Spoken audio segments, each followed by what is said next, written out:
Hi everyone, this is Kay, and today I'm going to participate in Secondhand Sunday, which is an open collaboration with hosted by Nat Williams, and I'll put her link below. And it's about taking a video of all your secondhand finds and uploading it to YouTube with the hashtag Secondhand Sunday. Thank you all so much for joining me today. I really appreciate you being here. It's so nice that you're joining in, and I hope that you like what you see. Please give me a thumbs up, and a comment would be even better still.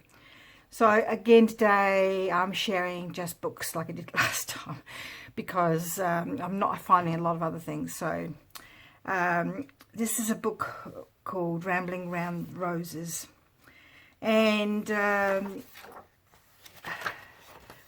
cover is a very bright orange, which is really interesting because the cover there is pink, so orange inside, but it is in pretty good condition. It's just got a bit of a mark here. I'm never too sure about keeping covers of hard books, whether I want to make them into journal covers or whether I prefer the soft versions. Anyway, back to this book. This book was produced in 1981, and I think that it was actually produced in this colour because this colour goes all the way through, and colour paper I'm talking about, and there's no differences in the edging, so I think it was actually printed on this book. And I picked this book up because I quite liked a lot of the black and white pictures that are in there, because you can see there's one, and there's a few coloured ones in there, but I quite like the can't really say black and white because it's not white. It's sort of like a not even a cream, a soft beige colour maybe. But as you can see, the drawings are really lovely, just all roses. And this person's obviously talked about what she's done in each month. Look, and they're quite lovely pictures. That's lovely, but there's also, so like I said, there's some coloured ones as well. Sorry if there's a bit glary because they're with the picture ones, coloured ones, because it is very shiny paper, unfortunately. But like I said, I quite like the black and white ones. Black and white. I keep saying black and white because it's not white. I just don't know what colour it is. Yellow, beige. I don't know. Is that colour you like when you want to see old aged books? It's that sort of colour, but a bit paler. It's really interesting why they chose that colour, but it looks lovely. It'd be perfect for using even the writing for journals and things like that.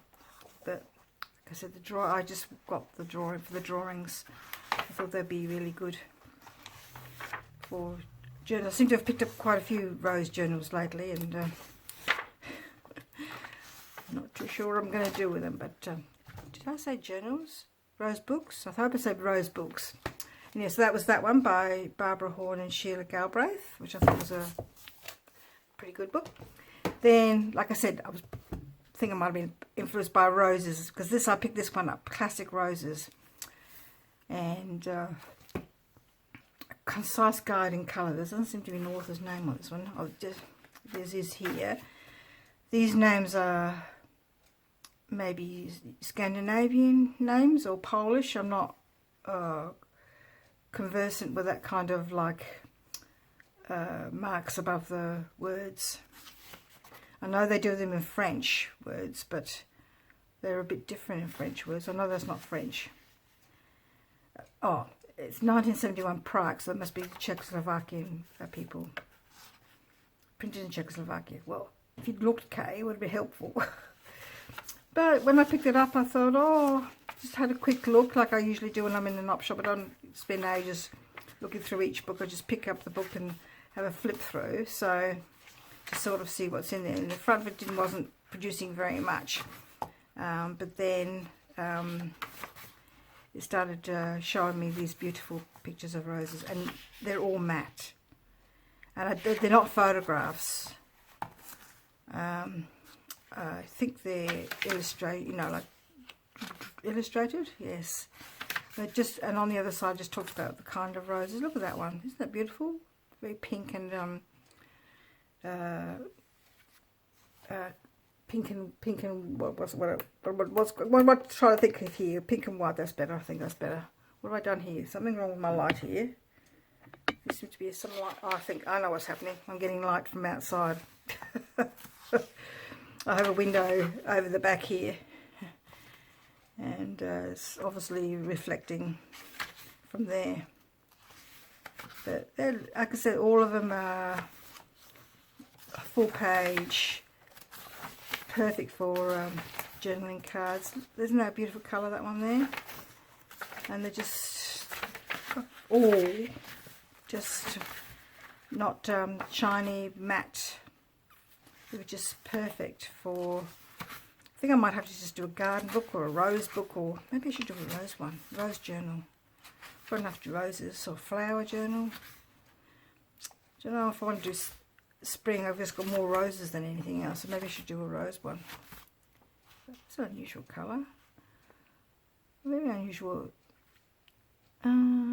It's a silver or greyish lilac colour. It's called a sterling silver rose. That's so unusual. I'd love to see something like that. That's lovely. That's different. Purple. When my husband and I were a lot younger, we were teaching. We had to go to a country town about 600 kilometres away from Adelaide, which is the capital city in South Australia. And we lived in what they call a teacher house, a house provided by the education department, which we had to pay rent for. And across the road lived a man who was a keen gardener.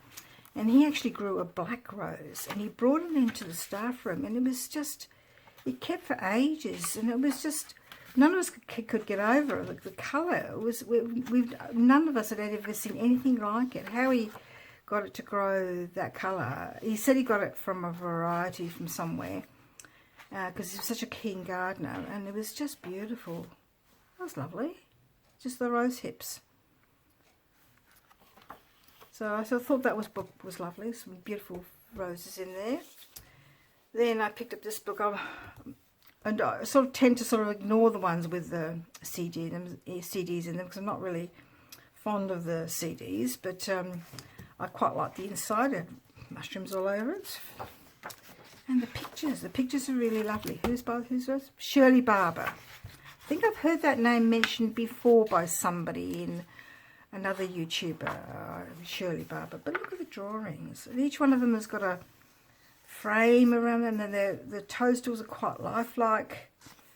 Even though the images are of fantasy, the background, just all of them have got this lovely border around them. It's just really stunning. I don't know if this is a book I could cut up or not, but I don't know how I would use these borders, because they're on the back of these lovely pictures.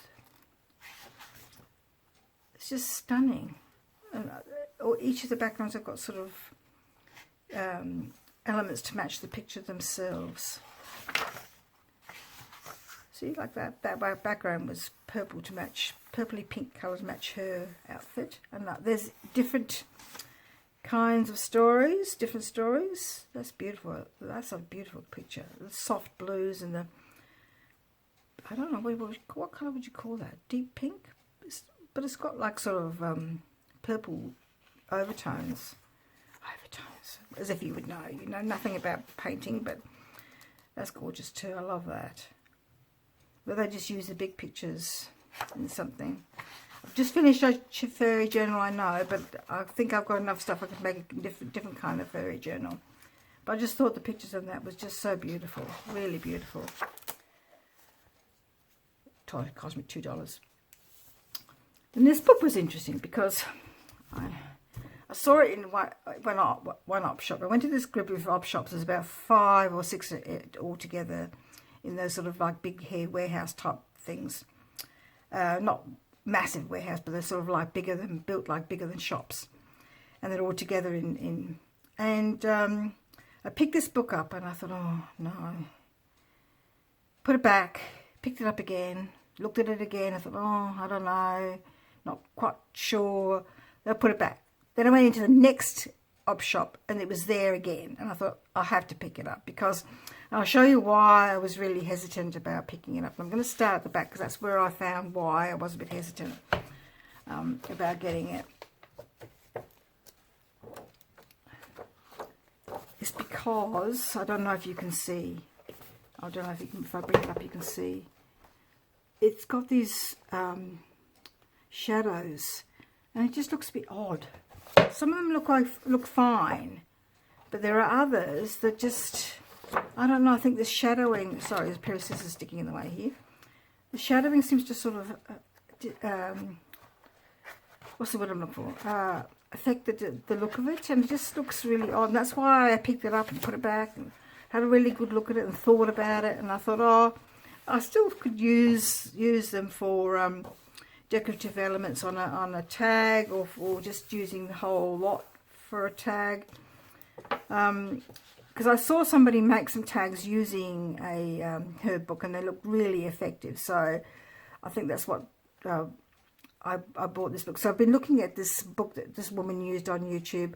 It's a country diary kind of herb book, but it's and I'm done out about getting it, and I thought, oh, but when I saw this, and it just was a lot cheaper than the one that I've seen on the internet. But anyway, this book was 1995, and it has some lovely pictures at the front as well about people who used herb, and these nice little pictures in the corner, which I thought were really good, because they don't have the shadowing that the other ones at the back do, which is like they've got these lovely pictures here, and none of them have that shadowing, which is really great. I just don't understand why they just didn't do that for all of them. It just would be a lot nicer. I just think without the shadowing. I'm not whether they was trying to make it a bit more interesting. I'm not clear what their rationale behind it, because like I said, they didn't use any shadowing here at all. Are the pictures different? Maybe. I know. See, like their drawings, and they look like photos, but then this is not a really overly glossy book. It's a, yeah, because like they look real. That's definitely not real. That one looks real. They all look real. So maybe these were photographs and turned into sort of like, I think that's probably why they've got the shadowing, because they took the photos. Oh, light bulb moment. But yeah, I just thought it would be helpful to make some tags. Like I said, this woman made some tags. I don't know if you've heard of her, Tracy Fox. And she made some tags using the words and the writing and the pictures from this country diary herb book. I have looked, like I said, I have looked, and you can get it from places like Booktopia and World of Books and Amazon, and they're all. It's interesting how different the prices are. Some of them are like up in the 70s, and some of them are in the 20s. So yeah, I'm still umming and ahhing whether I'll go back and get this book, mainly the other book, but I don't know, it depends if I use this one or not. But sometimes you think, oh, should I get it anyway, just in case, just in case, just in case. Oh, sorry, had a collision of book overload here, sorry if I disturbed you. Then they picked up this book, and I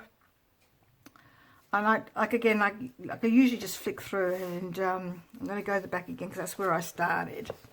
And I just thought, oh, yeah, it's just about information about the stamps and where they come from and where you can get them and how much they are, and all that sort of stuff. And I thought, oh, that's a bit boring.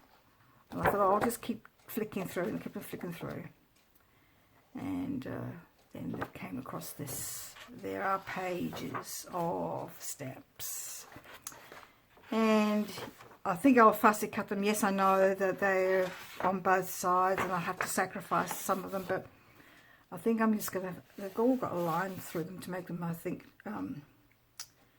make people realise they're not genuine if they try to sort of cut them out and flog them off as stamps, because to buy mint condition stamps are so expensive. I am so annoyed with myself, because when I was a girl I used to collect stamps. It was my thing to collect stamps. And I hung on to that stamp album for years, absolutely years, through my early married life. And then I think I finally got rid of it when I was in my 30s, when I was doing a sort of like going through my stuff. Why am I hanging on to this kind of thing? And if I'd only known then that I was going to do journaling and junk journals, I would have kept it. It was so annoying. And I'm thinking of all the other things that I threw out that I think, oh, if I only had kept that, if I only had kept that. It's annoying. But anyway, like I said, oodles of pages. They are glossy, yes, I know, so I'm sorry if there's glare, I apologise. They are glossy, but still, I thought for journaling and collage, there's just, look at it, heaps of them. I think they would last me a lifetime. So I just thought that was a really good pickup. And that book is, so it must have been given to somebody, because like this bit is being cut out, so it must have been your name or there's something there. James Mackay, or Mackay, however you like to pronounce that. First published in Great Britain, 1973. So this book was 1973, but I just thought, wow. Anyway, I got that book. I think this, how much did it cost me? Sorry, this book just, it's too big for a journal. I'm not going to even show you. $3. $3 for all those stamps. That's pretty good, I thought. Pretty good value. Anyway, so I had a very successful, fun day, and looking, I just like looking. I think the looking is half the fun. And then when you discover one thing out of all the 10 you've picked up, look at it. You think, yay! Anyway, please give me a thumbs up, make a comment, that would be even better still. And if you want to see more, please subscribe, and we'll see you next time. Bye-bye.